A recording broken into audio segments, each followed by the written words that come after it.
எல்லாருக்கும் வணக்கம்.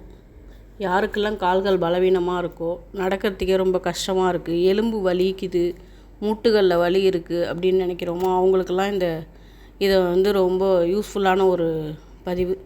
அதனால் இதை பார்த்து தெரிஞ்சுக்கிங்க. நம்ம வீட்டில் இருக்க ஒரு 5 பொருளை வச்சே நம்ம கால்களுக்கும் எலும்புகளுக்கும் வலு கொடுக்கக்கூடிய ஒரு பொருளை தயார் பண்ணி நம்ம டெய்லி எடுத்துக்கிட்டோம்னாக்கா அதுலேருந்து விடுபட்டுடலாம்.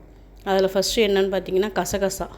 நம்ம உடம்பு பலமாக இருக்கணும்னா கால்களும் முட்டிகளும் பலமாக இருந்தால் தான் நம்ம பலமாக இருக்க முடியும், நடக்க முடியும். அந்த கசகசாவில் இயற்கையாகவே கால்சியம் அதிகமாக இருக்குது. அது மட்டும் இல்லாமல் ஊட்டச்சத்துக்களும் அதிகமாக இருக்குது. அதனால் எலும்புகள் பலமாக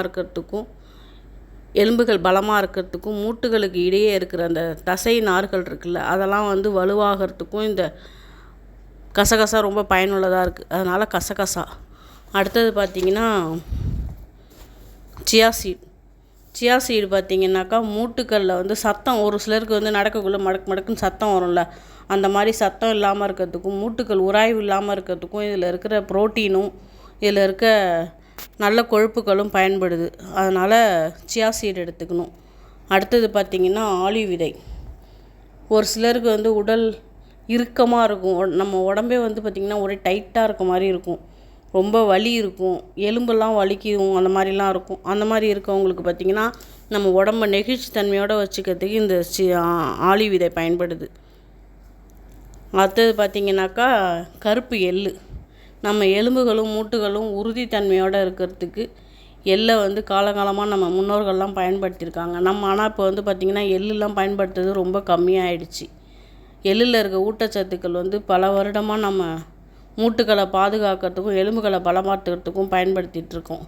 அதனால் இந்த கருப்பு எள்ளு தான் ரொம்ப நல்லாயிருக்கும். அதுக்கு கருப்பு எள்ளு எடுத்துக்கணும். ஆரோக்கியமாக நடக்கணும், மாடிப்படி ஏறணும், யாரோட உதவியும் இல்லாமல் கீழே உட்காந்து எந்திரிக்கணும் அப்படின்னு நினைக்கிறோன்னாக்கா அதுக்கு இந்த கருப்பு எள்ளில் இருக்க சத்துக்கள் ரொம்ப முக்கியம் நம்ம உடம்புக்கு. அதை எடுத்துக்கணும். இதில் எல்லாத்தோட முக்கியமானது என்ன அடுத்ததுன்னு பார்த்திங்கன்னா பாதாம் பருப்பு. நம்ம உடலில் இயக்க சக்தி அதிகரிக்கிறதுக்கும் தேவையானது பார்த்திங்கன்னா பாதாம் பருப்பு கொடுக்குது. கால்சியம், புரோட்டீன் இதெல்லாம் அதிகமாக இருக்குது, குட் ஃபேட்டு இதெல்லாம் அதிகமாக இருக்குது. அதனால் நம்ம பாதாம் பருப்பும் எடுத்துக்கணும். நம்ம யாரும் தனித்தனியாக எதையும் எடுத்துக்க மாட்டோம் ஒரு ஸ்டேஜுக்கு மேலே. அதை நம்ம இது மாதிரி பவுடர் பண்ணி எடுத்துக்கிட்டோம், நம்ம எலும்புக்கு முட்டிக்கு எல்லாத்துக்குமே நல்லா வலுவாக இருக்கிறதுக்கு யூஸ்ஃபுல்லாக இருக்கும். இதை எப்படி செய்யணும்னு பார்த்திங்கனாக்கா பாதாம் பருப்பு 1/2 கப்பு எடுத்துக்கணும், கசகசா 1/4 cup, chia seed 1/4 cup, olive விதை 1/4 கப்பு, கருப்பு எள்ளு 1/4 கப்பு. ஒரு பேனில் நெய்யை ஊற்றி இதெல்லாம் ஃபஸ்ட்டு போட்டு நல்லா வறுத்துடணும். நல்லா ரோஸ்ட் ஆனதுக்கு அப்புறம் பாதாம் பருப்பு போட்டு அதுவும் ரோஸ்ட் ஆகிடணும். ஒரு 1/2 கப்பு எடுத்துக்கணும் பாதாம் பருப்பு மட்டும், மீதியெல்லாம் 1/4 கப்பு எடுத்துக்கணும். 1/2 கப்புன்றது பார்த்திங்கன்னா 100 பாதாம் பருப்பு வரும், மீதியெல்லாம் 50 கிராம் வரும். அந்த அளவுக்கு எடுத்து கடைசியாக பாதாம் பருப்பு போட்டு நல்லா வறுத்துடணும். நல்லா பொடி பண்ணி மிக்சியில் நல்லா வறுத்து முடித்தோடனே ஃபஸ்ட்டு நம்ம பேனை விட்டு எடுத்துடணும். ஏன்னா பேனில் சூடு இருக்கும்ல, அதுலேயே கருகிடும். இதில் இருக்கிற சின்ன சின்ன கசகசாலாம் கருகிடுச்சுன்னா அந்த வாசனை டேஸ்ட்டெல்லாம் மாறிடும். அதனால் நல்லா வறுபட்டோடனே நல்லா ரோஸ்ட் ஆனோடனே நம்ம எடுத்து ஒரு தட்டில் கொட்டி ஆற வச்சிடணும். நல்லா ஆறுனதுக்கப்புறம் மிக்சியில் போட்டு நல்லா நைஸாக அரைச்சிக்கணும். ஒரு தட்டில் கொட்டி ஆற வச்சிடணும். நல்லா ஆறிடணும், சுத்தமாக ஆறிடணும், சூடே இல்லாமல். அப்போ தான் அரைக்கக்குள்ளே நல்லா நைஸாக வரும்.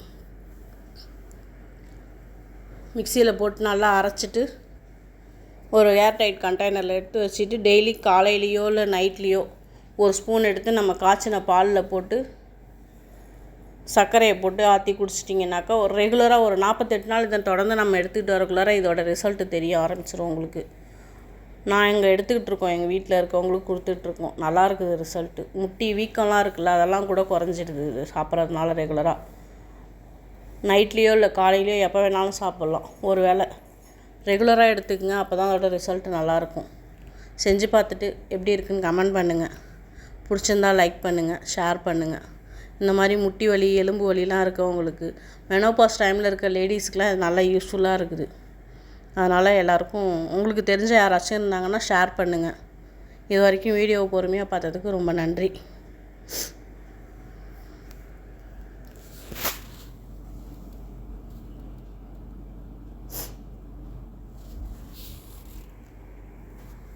இதில் இருக்கிறது எல்லாமே அளவோடு செஞ்சு எடுத்துக்கங்க. அப்போ தான் உடம்புக்கு நல்லது. அளவுக்கு அதிகமாக எடுக்காது.